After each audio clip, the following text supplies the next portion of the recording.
तो क्या हाल है। तो आज हम बात करने वालेंगे full road map to become a doctor.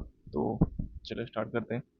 तो सबसे पहले समझते हैं कि नीट होता क्या है। तो नीट बेसिकली एक एग्ज़ाम होता है जो कि एनटीए कंडक्ट कराती है, जो कि जस्ट आपको एक तो ट्वेल्थ के साथ भी दे सकते हो, और ट्वेल्थ के साथ एक बार बाद भी दे सकते हो।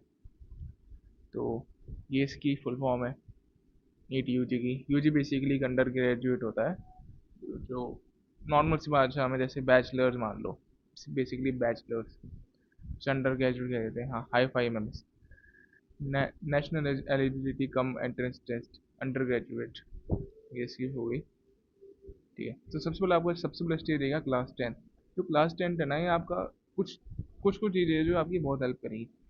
सबसे पहले जो आपकी हेल्प करेगी वो पता क्या है, वो है ना आपके ना जो बेसिक्स होंगे ना वो स्ट्रॉन्ग करेगी। हालांकि आपको जो ट्वेल्थ 11th 12th में ना स्टार्टिंग से पढ़ाते हैं, वो for your doing basics complete कराने के लिए स्टार्टिंग से पढ़ाते हैं हर इंस्टीट्यूट में। ठीक है, और फिर आपको डिसाइड करना है कि आपको सच्ची मेडिसिन में ही जाना है क्या। आफ्टर 10th आपको वैसे चूज़ करना पड़ेगा पीसीबी, फिजिक्स केमिस्ट्री बायो। ये तीन सब्जेक्ट है जो कि आपको 11th और 12th में पढ़ना पड़ेगा टू क्लियर नीट। ओके, तो अपना आ गया स्टेज 2। जो स्टेज 2 है वो अपना मेनली क्या कहता है, stage 2 is basically all about 11th and 12th। सबसे पहले वही आपको 11th में आपको फिजिक्स केमिस्ट्री बायो पढ़ेंगे बोर्ड 11th एंड 12th। फिर आपको ना, अगर जल्दी क्रैक करना है तो उसके तुरंत ही आपको जस्ट आपकी प्रिपरेशन है जो स्टार्ट करनी पड़ेगी। देन एनसीईआरटी जो सबसे इम्पॉर्टेंट पार्ट है बायोलॉजी में, और ये कुछ टिप्स वगैरह जो आपको लेना चाहो तो ले सकते हो। वैसे अभी आप सीख ही रहे हो तो कोई दिक्कत की बात नहीं। तो अपना ये आ गया नीट का। ये नीट बेसिकली होता क्या है बेसिकली, तो ये नीट यूजी। ठीक है, अब सबसे पहले आपको नीट यूजी में अपेयर करेगा। Basically it's called NEET, NEET का एग्ज़ाम। ठीक है, उसके लिए आपको एक रैंक लानी पड़ेगी। रैंक रैंक बेसिकली जो आपके ना अलॉट करने में हेल्प करेगी, जैसे कि एम्स या फिर आपके स्टेट के जो मेडिकल फैसिलिटीज़, जैसे कि स्टेट के जैसे एग्जांपल हमारे यहाँ पे जयपुर में एसएमएस है, मिल सकता है जैसे कि। और अगर आपको सेंट्रल में जाना है तो वो एम्स आ गया। ये आपको डिपेंड करता है कि आपको कौन सी चूज़ करनी है। Participate in medical college counselling. Then आ गया choose an MBA according to your preference. Rank के हिसाब से मिलेगा वैसे आपको, ग्लोबल ड्रॉप भी लेते हैं क्या। ठीक है, फिर अपना आ गया एमबीबीएस। तो एमबीबीएस कैलोग्राम पर सबसे पहले क्या क्या पढ़ना पड़ेगा आपको, anatomy, physiology, bio chemistry, pathology, farmer, micro देना पड़ेगा।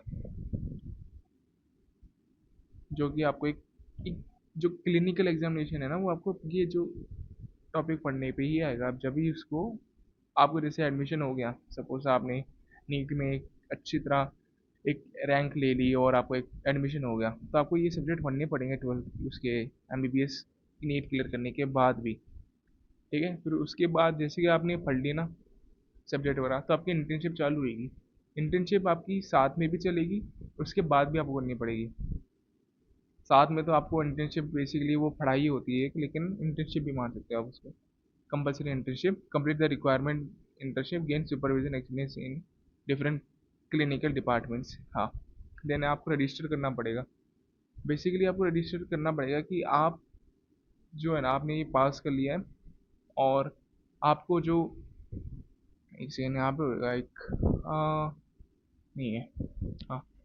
तो बेसिकली आपको ना जो ए यूजी नाम का एक इंस्टीट्यूशन होता है, आपको उसमें ना रजिस्ट्रेशन कराना पड़ेगा कि आप खुद एक एलिजिबल हो, और आपने ये पर्टिकुलर इंस्टीट्यूट से आपने ये आपकी ग्रेजुएशन करी है, जिससे कि आपको जो लाइसेंस है वो आपका लाइसेंस मिल सके, जो आपकी मेडिकल प्रैक्टिस है वो आप आगे जाके कर सको। इसमें आपको रजिस्ट्रेशन कराना पड़ेगा। फिर उसके बाद देन स्पेशलाइजेशन। देखो, आफ्टर एमबीबीएस तुम है ना पोस्ट ग्रेजुएट के लिए भी जा सकते हो। जैसे कि मान के चलो, जैसे एमडी मेडिसिन, डर्मेटोलॉजी वगैरह वगैरह। ठीक है, अब इससे क्या होगा कि जैसे आपने कर लिया, तो उसके बाद भी आपके पास ऑप्शन रहेगा कि आप या तो जैसे जैसे कि आप एमडी कर सको या फिर एमएस कर सको। और भी अगर आपको फर्दर और ज़्यादा ट्रेनिंग चाहिए, जो ये सुपर स्पेशलिस्ट होते हैं जैसे कि डीएम और एमसीएच वगैरह, तो आपका डिपेंडिंग अपॉन पार्ट वो आपको करना पड़ेगा। हाँ तो बस यही है कि आप कैसे डॉक्टर बनेंगे, लेकिन आपका जो मेनली गोल रहेगा वो गोल रहेगा कि जस्ट आपको 11th और 12th में अच्छी तरह पढ़ना है, जिससे कि आपको है ना जो नीट है ना वो पहले अटेम्प्ट में क्लियर कर लो। Thank you for watching guys, do like and subscribe, bye.